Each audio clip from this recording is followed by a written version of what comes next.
Allahabad high court से आ रहे, जहां पर ज्ञानवापी परिसर वर्सेस बाबा विश्वेश्वरनाथ का जो केस था, अब उसकी सुनवाई 6 जुलाई तक के लिए टाल दी गई है। सुबह 10 बजे इस मामले की सुनवाई बेंच नंबर 18 दोबारा करेगी। प्रकाश पहाड़िया जो कि जज इस पूरे मामले को देख रहे हैं, अब उन्होंने अगली तारीख मुकर्रर कर दी है। बड़ी खबर आपको बता रहे हैं, सबसे पहले रिपब्लिक भारत पर आपने ये खबर ब्रेक की है। अपने दर्शकों को बता दें कि ज्ञानवापी परिसर और बाबा विश्वेश्वरनाथ को लेकर एक केस इलाहाबाद हाईकोर्ट में दायर किया गया है, जिसमें अंजुमन इंतजामिया और वक्फ बोर्ड ने यह कहा था कि उस पूरे परिसर का आर्कियोलॉजिकल सर्वे ऑफ इंडिया के जरिए सर्वे नहीं होना चाहिए, कार्बन डेटिंग नहीं निकाली होगी। और इसके पीछे बड़ी वजह दी थी जब मैंने बात की पुनीत कुमार गुप्ता से, जो कि वक्फ बोर्ड के वकील, उन्होंने कहा जो 1991 का वर्शिप एक्ट है वो परमिशन नहीं देता किसी भी मंदिर या मस्जिद का वीडियो सर्वे करना या एएसआई के जरिए सर्वे कराने का, क्योंकि सुप्रीम कोर्ट ने अपने निर्णय में कहा था कि बावरी को छोड़ के बाकी सभी मामलों में यह एक्ट लागू होता है। 1991 का वर्शिप एक्ट यह है कि 1947 के बाद यानी आजादी के बाद जो मंदिर मस्जिद जिस तरह के थे वो यथास्थिति बहाल रहेंगे, कोई तोड़फोड़ नहीं होगी, किसी भी तरह का आमूल चूल परिवर्तन ना तो परिसर में किया जा सकता है।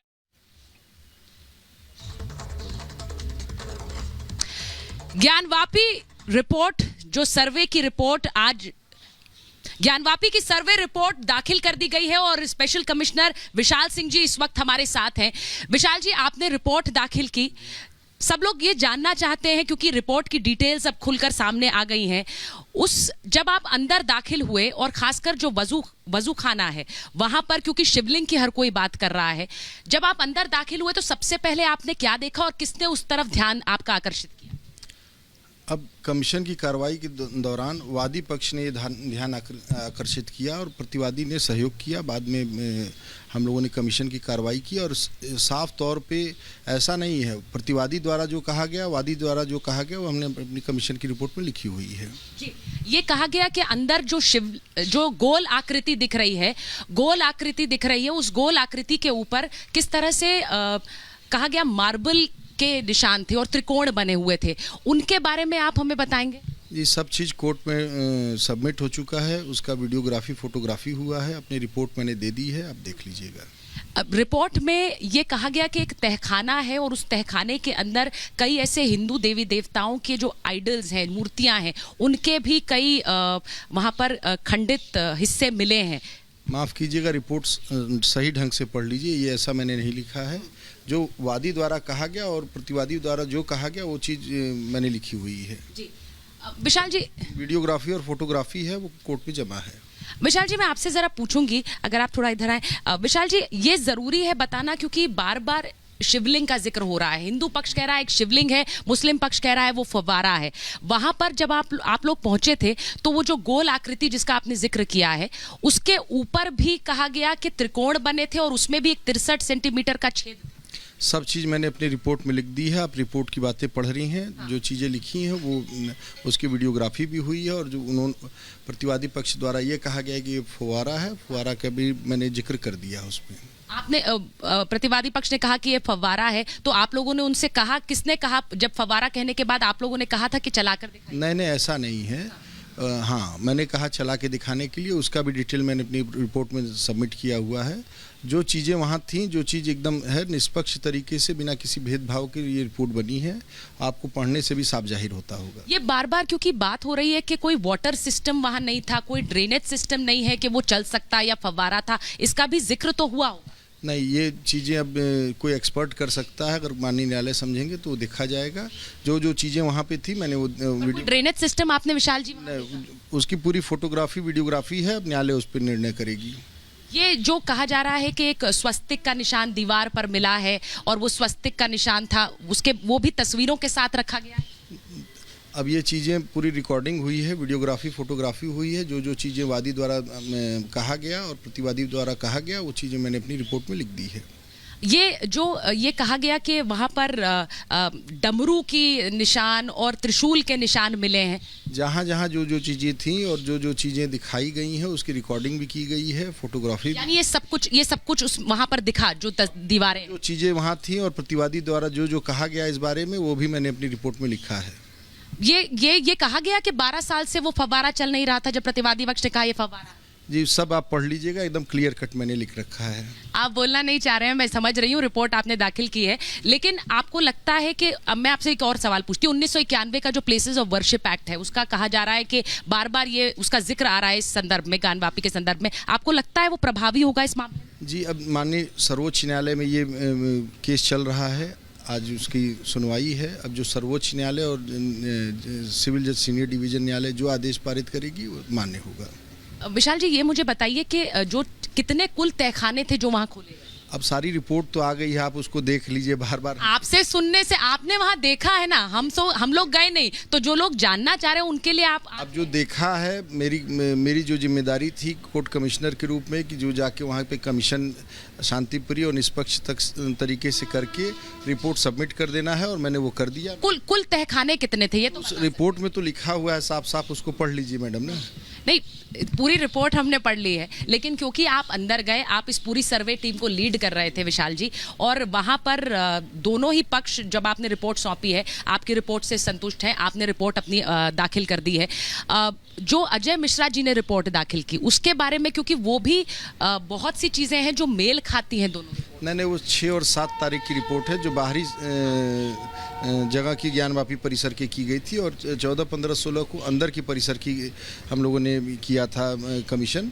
तो दोनों रिपोर्ट अलग अलग हैं, लेकिन एक ही क्रम में है, एक ही प्रॉपर्टी की बाबत है, ग्यानवापी परिसर की बाबत है। तो बाहर का 6-7 का है, अंदर का 14, 15, 16 का है।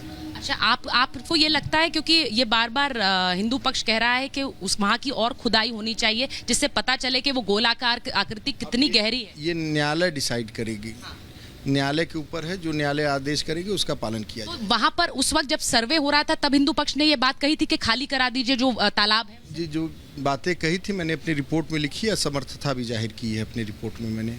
अच्छा, तो ये जब आप लोग बाहर, क्योंकि आप लोगों ने जब 3 दिन वहाँ पर सर्वे किया है, तो ये कहा गया कि ये जो पूरा वजू का इलाका है, जो पूरा तालाब है, इसे खाली करने की बात किसने कही? नहीं, खाली करने की बातें नहीं हुई थी, उसमें मछलियाँ थीं, और बीच की जगह को थोड़ा सा खाली करके सफाई करके देखा गया, काफ़ी काई था। तो जो चीज़ें आई हैं वो हमने वीडियोग्राफी, फोटोग्राफी करा रखी है। जो नंदी का मुख है, ये कह रहे हैं कि नंदी का जो मुख है वो उसी तरफ है। मैं सिर्फ आपसे आखिरी सवाल पूछ रही हूँ, नंदी का मुख जो है क्या वजू खाने की तरफ है? जी, मैं बता दूं, ये ड्राफ्ट्समैन थे, उनके द्वारा पूरी मैप बनाया गया है, और उन्होंने अपनी मैप में दर्शा रखा है। वीडीए के ड्राफ्ट्समैन थे, सरकारी हैं, और उन्होंने पूरी नापी करके जो चीज़ें दिखलाई हैं उसके अनुसार हमने रिपोर्ट फाइल कर दी है। ठीक है विशाल जी, क्योंकि ये रिपोर्ट बहुत ज़्यादा इस पर दारोमदार है, कोर्ट में है, मामला आज सुप्रीम कोर्ट में भी आएगा।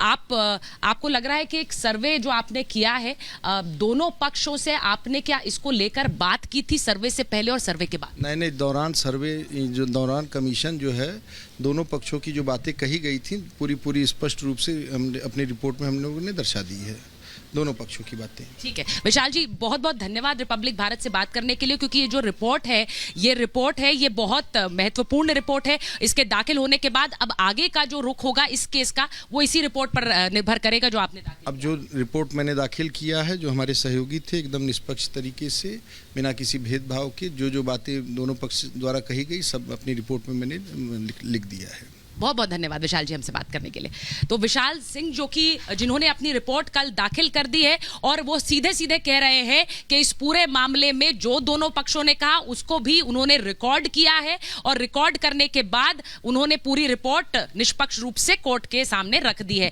अमित चौधरी के पास चले जाते हैं, क्योंकि वहां ज्ञानवापी में आज जुम्मे की नमाज हो रही है, वहां पर क्या तस्वीर है वो अमित से पूछते हैं।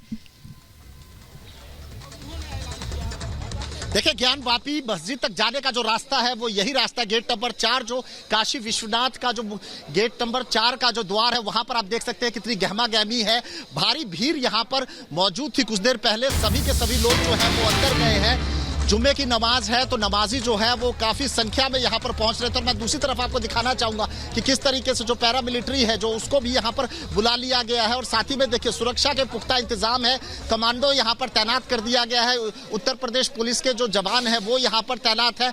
अंदर भी देखिए जो कमांडोज हैं अंदर, पैरामिलिट्री, उन सबको तैनात कर दिया गया है, ताकि किसी तरीके से कोई भी असामाजिक तत्व यहाँ पर माहौल बिगाड़ने की कोशिश ना करे। जुम्मे की नमाज को लेकर के अनाउंसमेंट क्या हुई है, आप वो सुनवा रहे हैं हम आपको।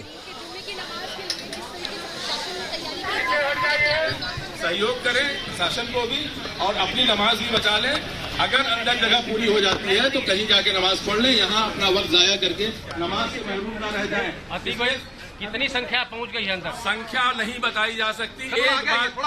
एक बात बता सकता हूँ कि जितनी क्षमता है उतने ही लोग अंदर जाएंगे। उससे एक भी व्यक्ति ज्यादा गया तो अपनी नमाज से वंचित हो जाएगा। इसलिए कि नमाज के लिए सर्टेन प्लेस की जरूरत होती है, रुकू करना है, सजदा करना है। तो वजू खाना सील है? वजू खाना सील है, लोग घरों से वजू बना के आ रहे हैं। वैकल्पिक व्यवस्था की गई है? वैकल्पिक व्यवस्था वजू की गई है? अभी मुझे पता नहीं है, लेकिन की गई है। वैकल्पिक व्यवस्था प्रशासन ने की है। कंडाल में ड्रम में पानी रखवा दिया है ताकि दिक्कत ना हो। उसके बावजूद अपील ये की गई है कि आप घर से वजू बना के आवे प्लीज। देखिए, फिलहाल मैं आपको बताना चाहूंगा जो बहुत सारे नमाजी की जो भीड़ है वो यहाँ पर पहुंच रही थी। अभी भी देखिए लोगों के आने का जो सिलसिला है वो लगातार चल रहा है। आमतौर पे ज्यादा भीड़ अंदर नहीं जा पाई, इसके लिए जो पुख्ता इंतजाम प्रशासन की तरफ से किए गए थे। इंतजामिया कमेटी जो है, इंतजामिया कमेटी के जो लोग हैं वो भी यहाँ पर मौजूद है और वो लगातार ये कोशिश कर रहे थे कि और ज्यादा लोगों को अंदर नमाज पढ़ने की जो है इजाजत दी जाए। यहाँ पर एक और मस्जिद है रजिया, वहां पर लोगों को डाइवर्ट किया गया या वो तमाम लोग जो रजिया मस्जिद के नाम पर कहीं यहाँ पर ना आ जाए इसलिए उनको बैरिकेडिंग करके पहले ही रास्ता रोक दिया गया और उनको अंदर जाने नहीं दिया गया। मेरे कैमरामैन अभिषेक आपको दिखाएंगे जो मस्जिद का जो गेट है उसके पास देखिए किस तरीके से जो पैरामिलिट्री है वो यहाँ पर मौजूद है, तमाम फोर्स जो है वो यहाँ पर मौजूद है और सिर्फ ज्ञान वापी के बाहर इस तरीके की भीड़ नहीं है। तमाम उत्तर प्रदेश में जितने भी सेंसिटिव मस्जिद है वहां पर जो है फोर्स को बाकायदा तैनात कर दिया गया है। चप्पे चप्पे पर नजर जो है वो बनाकर रखने को कहा गया क्योंकि किसी तरीके की कोई भी असामाजिक घटना ना घट जाए, असामाजिक तत्व जो है वो माहौल बिगाड़ने की कोशिश ना करे। यहाँ पर एडीएम खुद मौजूद है, एडीएम प्रोटोकॉल मौजूद है और तमाम अलग अलग जो लोग हैं वो यहाँ पर मौजूद है। देखिए मैं आपसे जानना पाता हूँ कि कितने संख्या में अब जगह फुल हो गई है क्या? जगह फुल हो गई है, बोला गया। देखिए अभी भी लोगों को बोला गया, आप बताएंगे कितने संख्या में लोगों को यहाँ इजाजत दी गई है? फिलहाल हमने बात करने की जी बताइए। हाँ देखिए हमने बात करने की कोशिश की, कुछ और लोग जो हैं वो फिलहाल अंदर घुस रहे हैं और मैं आपको बताना चाहूंगा कि दोनों तरफ जो गेट है उससे पहले जो बैरिकेडिंग कर दी गई है और कोशिश ये है कि ज्यादा भीड़, क्योंकि इस तरीके की भी अलर्ट थे कि बहुत ज्यादा लोग जो है वो अंदर आ सकते हैं और भीड़ के अंदर असामाजिक तत्व जो है वो माहौल बिगाड़ सकते हैं। मैं दूसरा आपको बताना चाहूंगा कि यहाँ पर काशी विश्वनाथ बाबा के दर्शन करने वालों को फिलहाल इस गेट से जाने की इजाजत जो है वो नहीं दी गई है, यानी कि जो बाबा विश्वनाथ के दर्शन करना चाहते हैं उनको किसी और गेट से जाने दिया जाएगा क्योंकि दो समुदाय, अलग अलग समुदाय जो है वो यहाँ पर एक गेट से एंट्री ना करे, किसी तरीके का कोई माहौल खराब ना हो, इसीलिए इस तरीके की जो चीज है। चलिए अब हम आपको वो बात सुनाते हैं जो नमाजी हैं वो क्या कह रहे हैं जो फिलहाल नमाज अदा करने ज्ञान वापी मस्जिद की तरफ जा रहे थे। जी पॉइंटेड जवाब ये है कि हम लोगों ने अगर ये व्यवस्था ना की होती तो यहाँ 50,000 लोग होते। ये तो 500 लोग यहाँ मौजूद हैं मस्जिद के। शुक्रवार को 50,000 लोग आते हैं। नहीं, जो सेंसिटिव मैटर जब हो जाता है ऐसे दर्शनार्थियों की भी तादाद बड़ी है। इंतजामिया कमेटी की तरफ से अनाउंस हो जाएगा तब यहाँ से आदमी वापस जाएगा। और ये लोग कहते ये कार्यकर्ता लोग हैं, मस्जिद के इंतजामिया अभी कोई नजर नहीं आ रहा है। अभी मुंशी जी आएंगे, उनको माइक दिया जाता है पुलिस की तरफ से कि आप लोग भाई यहाँ नमाज पढ़ने आए।